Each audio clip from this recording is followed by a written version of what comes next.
एक बुजुर्ग महिला होती है जो अपने 500 गज के फ्लैट पर अकेले रह रही होती है। उसके ग्राउंड फ्लोर पर तो वो महिला रहती है, जबकि ऊपर के जो 2 फ्लोर होते हैं दोस्तों उस पे उसने किराएदार रख रखा था। और वैसे तो कहा जाए तो इस जो बुजुर्ग महिला होती है इसको किसी चीज की कोई दिक्कत नहीं होती है। इसके पास रुपया पैसा घर गाड़ी सब कुछ होता है। इसके 2 बेटे होते हैं, लेकिन तब भी दोस्तों ये महिला बहुत ज्यादा दुखी रहा करती है।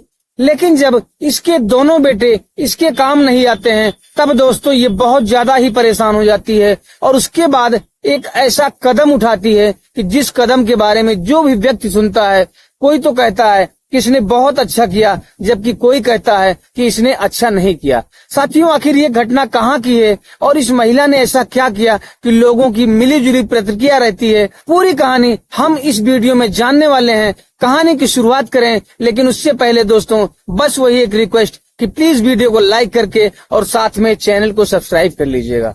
साथियों, ये जो कहानी की शुरुआत होती है ये नोएडा से होती है। नोएडा में एक श्यामलाल नाम के व्यक्ति होते हैं जो बैंक में अधिकारी हुआ करते हैं और उनकी पत्नी होती हैं जिनका नाम राजकली होता है। दोस्तों, राजकली जल विभाग में काम किया करती थी, यानी दोनों पति पत्नी नौकरी करते थे, नौकरी पेशा लोग होते हैं और इनका अच्छी खासी इनकम होती है। दोस्तों, इन दोनों पति पत्नी का समय बहुत अच्छा चल रहा होता है, तभी ये अपना एक 500 गज का फ्लैट खरीदते हैं नोएडा के अंदर ही और उसको 3 मंजिल बनाते हैं। और ग्राउंड फ्लोर पर तो ये पति पत्नी रहते थे, जबकि ऊपर के दोनों फ्लोर जो है वो किराए पर दे देते हैं। साथियों, समय बीत रहा होता है, समय के साथ साथ दोनों बेटे होते हैं वो बड़े होते रहते हैं, इनकी पढ़ाई चल रही होती है और एक दिन ऐसा कुछ होता है कि श्यामलाल अचानक उनकी तबीयत खराब होती है और दोस्तों इस दुनिया से वो चल बसते हैं। उसके बाद सारी जिम्मेदारी उनकी पत्नी राजकली पर आ जाता है, दोनों बच्चों की पढ़ाई का और घर की सारी जिम्मेदारी का। दोस्तों, वो बहुत मेहनत करती हैं और क्योंकि उनके पास पैसा तो पहले से भी था तो जो है दोनों बच्चों को अपने पढ़ाती हैं और पढ़ा करके काबिल बनाती हैं। दोस्तों, जो बड़ा बेटा होता है उसकी वो शादी कर देती हैं और वो बेटा उसकी नौकरी जो लगती है वो बंगलौर में एक बड़ी कंपनी में लगती है, वहां जाकर के वो नौकरी करता है। साथियों, वो अपनी पत्नी को भी वहां ले जाकर के अपने साथ रखता है। अब राजकली जी के साथ में उनका छोटा बेटा रह रहा था और वहां पर उनके मकान में 2 और किराएदार मैंने बताया जो ऊपर के फ्लोर पर रहा करते थे।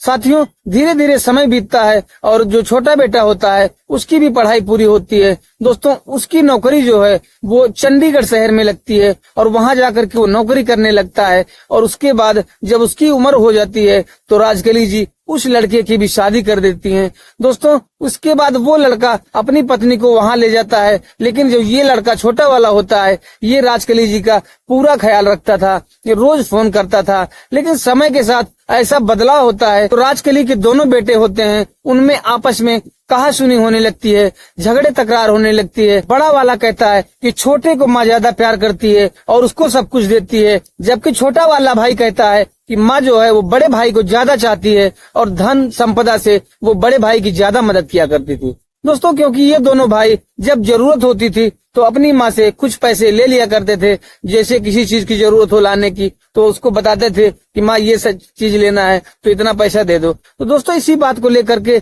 दोनों में ज्यादा कुछ कहासुनी होती है और धीरे धीरे करके दोनों बेटे माँ से नाता तोड़ने लगते हैं। दोस्तों, समय के साथ जो है राजकली अब रिटायर्ड हो जाती हैं और उसके बाद उनको घर बैठ के पेंशन मिलने लगती है। धीरे धीरे दोस्तों उनको अब चलने फिरने में भी दिक्कत होने लगी। दोस्तों, जो किराएदार उन्होंने रख रखा था उनसे भी उनको प्रॉब्लम होने लगती है, क्योंकि कभी कुछ खराब है, कभी कुछ खराब है, कभी उनकी कोई शिकायत है, कभी उनकी कोई शिकायत है। तो वो इतना तंग हो जाती है, क्योंकि ये वो कर नहीं पा रही थी काम, घर का अपना ही नहीं कर पा रही थी, तो उन लोगों की देखरेख कैसे करे। दोस्तों, इसके चलते वो ऊपर के दोनों फ्लोर को खाली करवा देती। इधर जो उनके दोनों बेटे होते हैं जब वो अपनी माँ के पास फोन करना बंद कर देते हैं दोस्तों, तब ये माँ सोचती है कि जिसके लिए हमने इनको पाला था आज ये लोग धोखा दे रहे हैं और हमारा साथ नहीं दे रहे हैं। हमने तो अपने सास ससुर की इतनी सेवा की थी, उनकी इतनी मदद की थी, उनको किसी चीज की दिक्कत नहीं होने दी, लेकिन आज देखो हमारी भी बहू यहीं आई हैं, बेटों को हमसे ही अलग कर दी हैं। दोस्तों, ये सब सोच करके वो बहुत ज्यादा दुखी रहने लगती है। लेकिन तभी उनको एहसास होता है कि कम से कम किराएदार थे तो उनके जो बच्चे घरवाली होती थी उनसे वो बातचीत कर लेती थी तो उनका थोड़ा समय कट जाता था। अब वो बहुत ज्यादा बोर होने लगती हैं। दोस्तों तभी जो है एक हफ्ते बाद कोई एक व्यक्ति आता है और कहता है कि आंटी क्या कमरा मिल जाएगा आपके यहाँ किराए पर। तो दोस्तों राजकली जी कहती हैं कि हाँ बिल्कुल मिल जाएगा। तो दोस्तों वो उसको कमरा दिखाती हैं और बातचीत होती है रेंट वगैरह का और उसको कमरा किराए पर दे देती हैं। दोस्तों वो जो व्यक्ति होता है उसका नाम प्यारे मोहन होता है। उसके भी 2 बच्चे, एक बेटा और एक बेटी होती हैं और जबकि उसके साथ उसकी पत्नी रहा करती है। दोस्तों ये 4 लोगों की नॉर्मल फैमिली होती है। ये जो फर्स्ट फ्लोर पर ये इन्होंने किराए पर ले रखा था राजकली जी के यहाँ, जबकि राजकली ग्राउंड फ्लोर पर रहती ही थी। दोस्तों ऊपर का फ्लोर खाली था।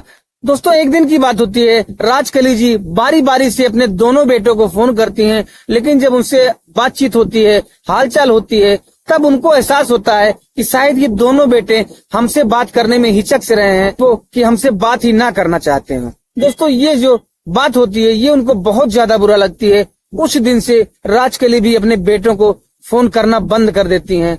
वो सोचती हैं कि भगवान ने हमें जो दिया है हम उसी में रह लेंगे और जो हमें पेंशन मिल रही है उसी में हमारा गुजारा भी हो जाएगा। तो अगर ये लोग हमें अपने सिर का बोझ समझते हैं तो मैं इनको भी आज से फोन नहीं करूंगी, बस ये जहाँ रहें खुश रहें, बस यही सोच करके दोस्तों वो उनको फोन करना बिल्कुल बंद कर देती है। इधर जो किराएदार प्यारे मोहन आता है ये राजकली जी की बहुत ज्यादा मदद किया करता था। वो हर बात उनकी सुन लिया करता था।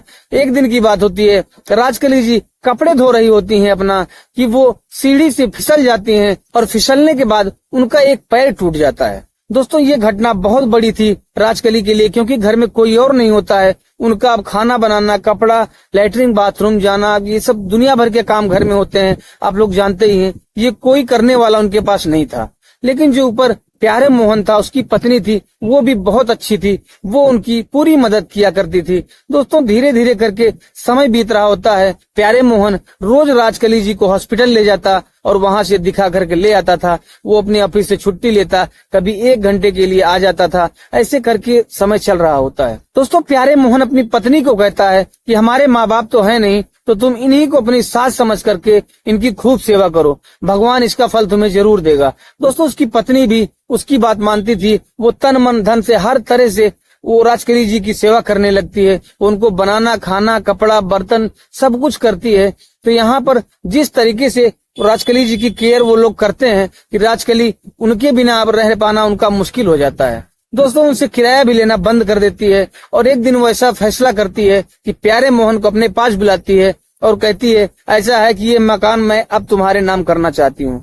दोस्तों ये सुन करके प्यारे मोहन परेशान हो जाते हैं कि आखिर आपके बेटे दोनों हमें जान से मार देंगे। आंटी आप क्या बात कर रहे हो, करोड़ों रुपए का मकान था वो, इसके लिए हंगामा तो होना ही था। दोस्तों लेकिन वो जो राजकली जी कहती हैं कि देखो अब मेरा ज्यादा समय बचा नहीं है और मैं तुम्हें ये दे करके जाना चाहती हूँ, अपने जीते जी मैं सारा फैसला कर दूंगी, तुम चिंता बिल्कुल मत करो। दोस्तों अगले दिन वो उनको ले करके जाती हैं और अपना मकान जो होता है वो 500 गज का 3 मंजिल का फ्लैट वो प्यारे मोहन के नाम कर देती हैं। दोस्तों मकान प्यारे मोहन को लिखने के 6 महीने तक वो कुछ नहीं बोलती और 6 महीना बाद वो अपने बेटे को फोन करके बताती हैं कि ऐसा है कि मैंने अपना ये जो मकान है ये मेरे नाम था, मैंने अपने किराएदार को दे दिया है। दोस्तों ये बात जब उनके दोनों बेटे सुनते हैं तो उनके पैरों तले जमीन खिसक जाती है। वो कहते हैं कि माँ आपने क्या किया? तो वो कहती हैं कि आज तुम्हें अपने माँ की याद आ रही है, तो बेटा मैंने इसीलिए फोन किया है तुम्हें बताने के लिए तुम दोनों को कि बाद में इसको परेशान मत कीजिएगा आप लोग, क्योंकि मैंने आज नहीं 6 महीना पहले लिख दिया है। दोस्तों जब ये बात होती है तो वो जो दोनों बेटे होते हैं राजकली जी के, वो आपस में बात करते हैं। वो कहते हैं कि चलो घर और इस प्यारे मोहन को सबक सिखाया जाएगा। दोस्तों वो घर आते हैं, यहाँ पर राजकली भी होती हैं, प्यारे मोहन होता है और गांव के भी जब बात बढ़ती है तो कुछ और लोग इकट्ठे हो जाते हैं। तो वहां पर कुछ लोग कहते हैं कि जब इनको आपकी जरूरत थी तब तो आप लोग आए नहीं, आज क्यों आए हो?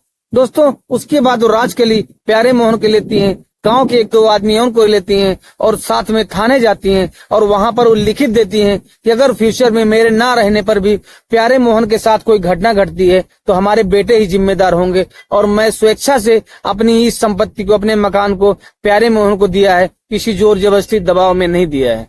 दोस्तों ये सब लिखित देने के बाद जो उनके दोनों बेटे होते हैं वो शांत पड़ जाते हैं। बड़ा बेटा अपना बंगलौर चला जाता है कि जो छोटा बेटा होता है वो चंडीगढ़ चला जाता है। दोस्तों यहाँ पर राजकली जी का जो ये कदम उठाया था इसके बारे में जो भी व्यक्ति सुनता था वो कोई तो कहता कि राजकली जी ने बहुत अच्छा किया, जबकि कोई कहता था कि नहीं, उन्होंने अपने बेटों के साथ गलत किया। साथियों, आप लोगों की क्या राय है, आप लोग भी कमेंट बॉक्स में लिख दीजिएगा। दोस्तों, कहानी कैसी लगी आप लोग ये जरूर बताइएगा। अगर आपको वीडियो जरा भी अच्छा लगा हो तो प्लीज लाइक कर दीजिएगा और साथ में चैनल को सब्सक्राइब कर लीजिएगा। फिर मिलेंगे किसी अन्य वीडियो में, तब तक के लिए नमस्कार, जय हिंद।